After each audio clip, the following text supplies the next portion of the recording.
Hello students, today we're going to be working on your nighttime renderings.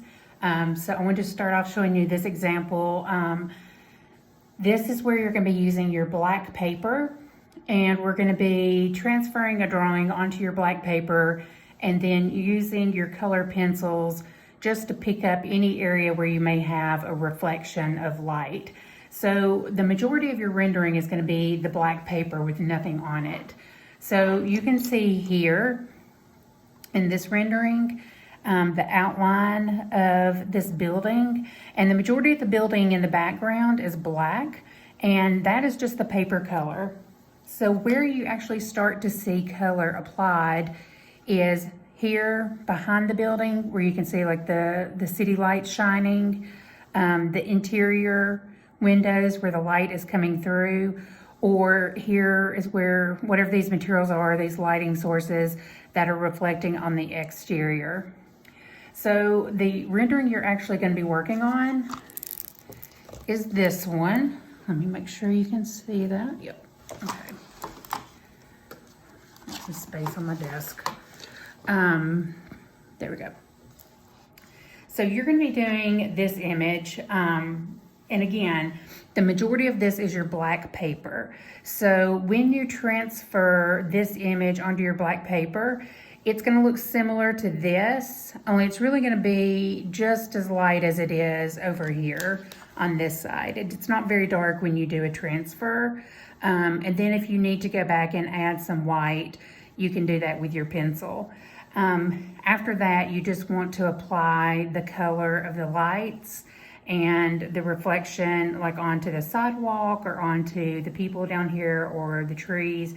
But again, like this staircase is black, all this background is black, and that is just going to be the color of your paper. So I'm going to show you how we're going to transfer, and you've probably done this in school before, but typically you're going to take your image, and I'm going to scan this in. This is going to be the scale that I want you to use.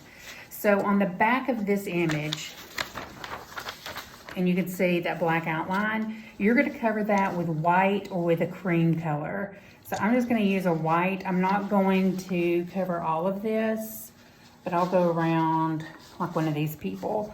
But you just want a really solid, thick layer of white pencil or cream pencil.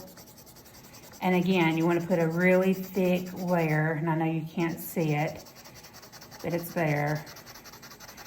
Because when you press down with another pencil or pen, this is going to transfer onto black.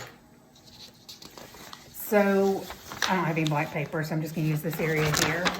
So now that I've transferred that, or I'm sorry, I've put white on the back of that, I can use and something else to trace with. So I'm just going to use this ballpoint pen. Okay, so I can start to trace, and you want to push down pretty hard. Just the shape of this person and their clothing. So you can see how that transfers then directly onto the black paper. So again, all I did is put white pencil on the back, and then, whoops, I'm sorry. I placed this down on top of my black paper, and I pushed down. This tip is a little bit thick, so I would try to do something with a finer point, because you don't really want it to be that thick. If you need to go through and erase, you can. So the other thing I just want to show you is how to apply color. And I'm not going to do the whole thing for you, but I will show you just a few little tricks.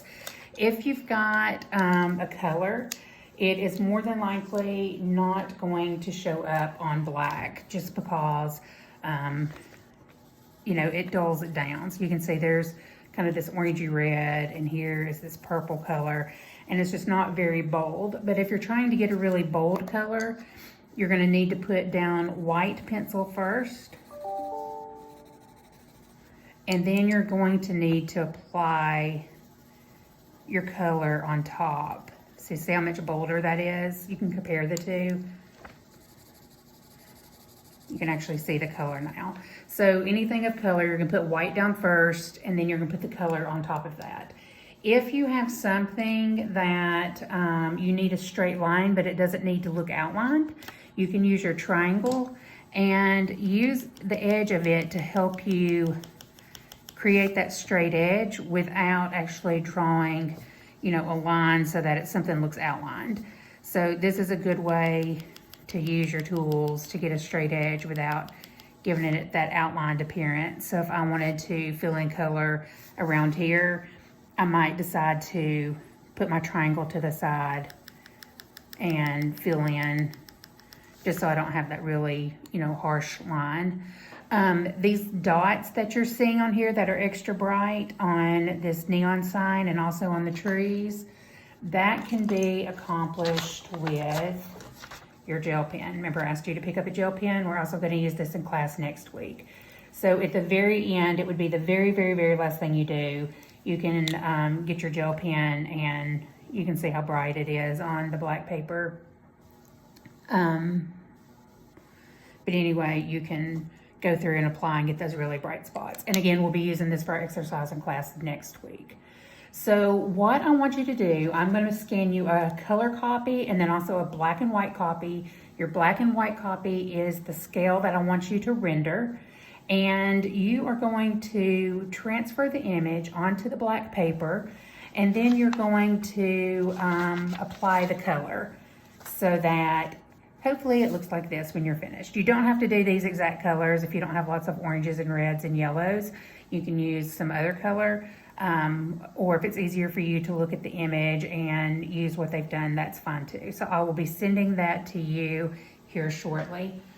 The only other thing I wanted to share with you today, next week is our last class, and we will be doing a marker and pencil rendering with the gel pen. So make sure you have your gel pen next week.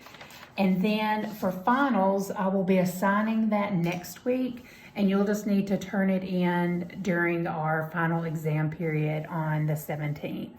Can't believe it's already the end of the semester. It seems very bizarre, but it is.